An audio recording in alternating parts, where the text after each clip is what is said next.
It's not that it's bad to spend money. I spend money all the time. My wife spends money too. But what really matters with financial security is, do you have a surplus? Can you establish a surplus? And a surplus, all the surplus means is that you spend less than what you make. Can you live below your means? I have a daughter that lives in Denmark. She married a wonderful guy, a wonderful melanin deficient guy in Denmark, and I make fun of him for that, but he's a really good guy. And one of the things I told her was, I said, I'm super proud of you because you're economically intelligent and you're always going to be financially secure. And she said, "What are you talking about? Like, I don't make a lot of money." I said, "It doesn't matter how much money you make." I said, what matters for you is that you live below your means.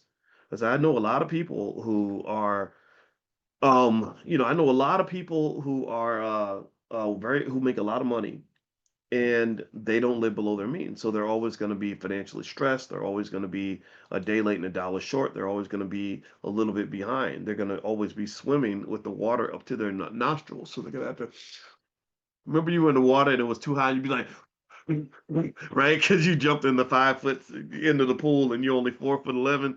Everybody did that at some point. Well, economically speaking, as long as you're spending less than what you make, then you've got this surplus, and the surplus is what you can actually invest. My friend Julian Gordon said something I thought was really great. He said something like, he said a lot of people have no income. They go to work every day, but they have no income. And so he explained it. He said that a company, when they make revenue, their income is defined as revenue minus what? Put it in the chat.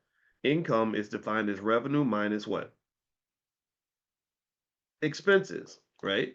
So if you take the revenue, subtract the expenses, that gives you your income. Well, what if you are in a situation where your expenses are equal to or exceed your revenue? Well, then you have no income.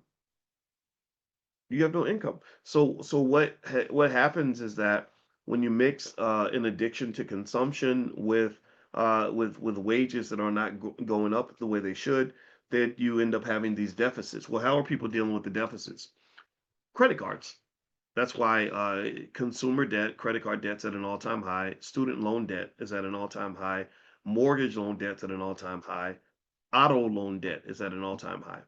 And 5 years from now, all four of those types of debt are going to be at another all-time high because the consumer is getting pushed and pushed and pushed, just like the horse in the Kentucky Derby that is being pushed to race more and more and more and run faster and faster and faster. And the way you make the horse run is you keep cracking that whip. You crack that whip, right?